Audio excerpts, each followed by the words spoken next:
안녕하세요. 내맘쌤TV 내맘대로 공부하기입니다. 오늘의 자료는 6장 무형자산에 대해서 한번 알아보도록 하겠습니다. 그러면 시작해 보겠습니다. 6장 무형자산은 기본적으로 영업활동을 목적으로 보유하고 있는 자산이다 라는 목적을 정리하시고요. 첫 번째로 무형자산의 인식요건을 보도록 하겠습니다. 자, 무형자산의 인식요건에는 세 가지가 있는데요. 첫 번째로 식별 가능이 있습니다. 여기서 식별 가능이라고 하는 것은 자산으로서 법적인 등재를 해서 식별이 가능해야 된다 라고 하는 것을 의미하고요. 두 번째는 통제 가능이 있습니다.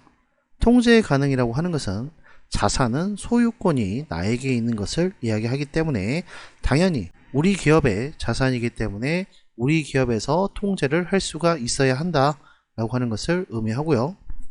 마지막 세 번째로 미래의 경제적 효익 창출이 있습니다. 여기서 효익 창출이다 라고 하는 것은 이 무형자산을 가지고 수익을 창출할 수 있어야 한다 라고 하는 것을 의미하죠. 그리고 이 무형자산 파트에서는 가장 중요한 것은 이 세 가지의 인식요건을 모두 다 갖추었을 때만 무형자산으로서 인식할 수가 있고요. 이 무형자산의 인식요건 중 하나라도 충족이 되지 않았을 경우에는 무형자산으로 볼 수가 없습니다. 그래서 이 무형자산의 인식요건 자체는 전산회계 시험과 전산세무시험에서 이론으로 굉장히 좋아하는 문제 중에 하나이기 때문에 이러한 인식요건을 잘 정리를 하셔야 됩니다. 그러면 이번에는 무형자산이 아닌 대표적인 예를 한번 보도록 하겠습니다.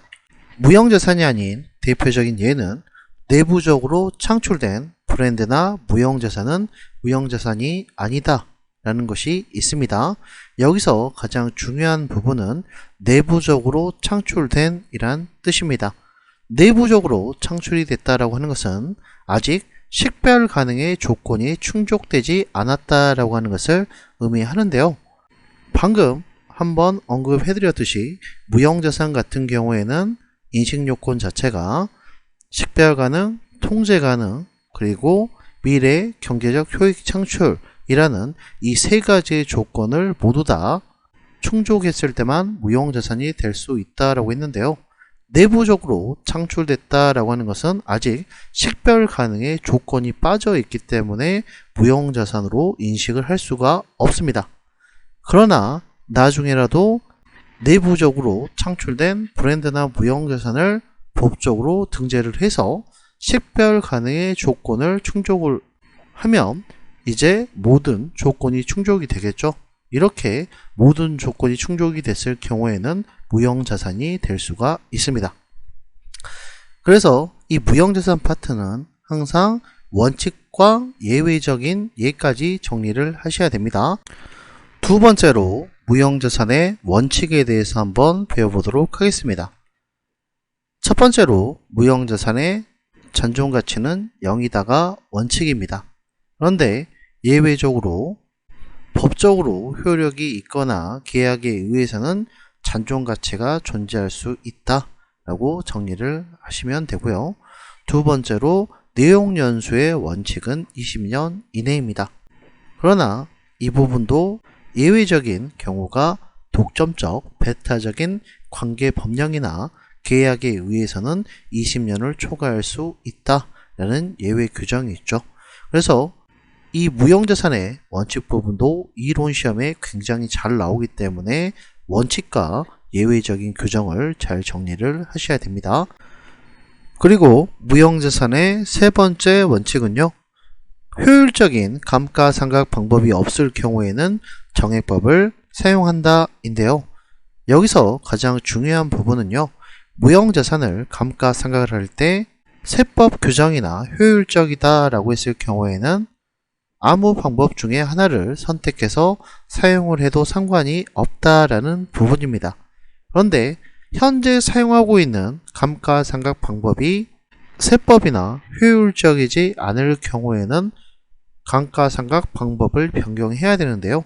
이때 정액법으로 변경을 해야 된다라는 것을 의미하고 있습니다. 그런데 영어권 같은 경우에는요, 항상 정해법만을 사용해야 된다라는 것도 정리를 하셔야 됩니다. 그리고 네 번째는 감가상각의 시작에 대한 부분인데요. 감가상각의 시작 부분을 정리하실 경우에는 이론 문제와 실무 문제를 잘 구분해서 문제를 푸셔야 됩니다.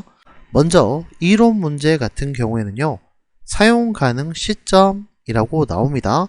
그래서 이론적으로는 사용 가능 시점이기 때문에 유형자산과 똑같은 시점으로서 표현되어 있죠.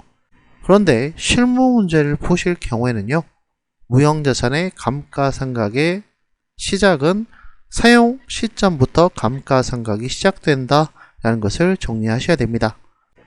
이 부분을 예로 들게 되면요, 만약 2017년도에 무형자산을 구입을 하고 이 무형자산을 사용하는 시점은 2019년도 1월 1일부터 사용을 했다 라고 가정을 하게 되면 현재 시점이 2020년 12월 31일이다 라고 가정을 하게 되면 사용한 시점이 2019년도 1월 1일부터 시작을 했기 때문에 2019년도가 1차 년도가 되고 그리고 2020년도가 2차 년도가 되겠죠. 그래서 실무 문제를 푸실 때는 항상 무형자산의 감가상각의 시작은 사용 시점부터 감가상각이 시작된다 라고 정리를 하셔야 되고요. 또 반대로 사용을 중단했을 경우에는 감가상각도 중단된다 라는 것도 잘 정리를 하시면 됩니다. 세 번째로 무형자산의 계정을 정리해 보도록 하겠습니다. 무형자산의 계정은 주로 뭐뭐권으로 끝납니다. 그래서 대표적인 예가 영업권, 어업권, 산업재산권, 특허권과 같이 뒤에 뭐뭐권으로 끝나는 계정들은 주로 무형자산인데요. 여기서 꼭 기억하셔야 될 계정이 전세권이 있습니다. 전세권 같은 경우에는 뒤에 뭐뭐권으로 끝나긴 했지만요, 이 전세권은 무형자산이 아니고 기타 비유동 자산입니다. 그래서 전산회계나 전산세무에서는 이 전세권을 오답으로 굉장히 잘 내는 부분이기 때문에 이 전세권의 계정은 무형자산이 아니다 라는 것을 꼭 정리하셔야 됩니다. 그리고 프로그램과 같은 경우에는 통합된 계정인 소프트웨어라는 계정을 사용합니다. 그리고 이번에는 연구 단계와 개발 단계를 한번 구분해 보도록 하겠습니다. 먼저 연구 단계에서 사용하는 비용은 모두 다 비용 처리를 하셔야 되고요. 개발 단계에서는 무형자산의 모든 조건이 충족됐을 경우에는 개발비라는 무형자산의 계정을 사용하셔야 되고요. 그리고 무형자산으로서 충족이 되지 않았다 라고 했을 경우에는 경상개발비라는 비용의 계정을 사용하셔야 됩니다.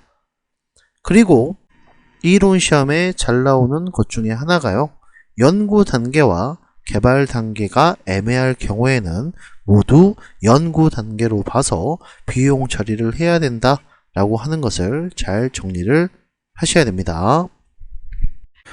오늘은 6장 무형자산에 대해서 한번 알아봤는데요.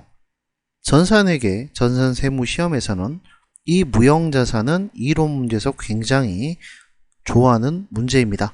그렇기 때문에 이 무형자산에 대한 원칙과 예외적인 규정, 그리고 자산과 비용 처리되는 부분을 잘 구분하시면 좋습니다.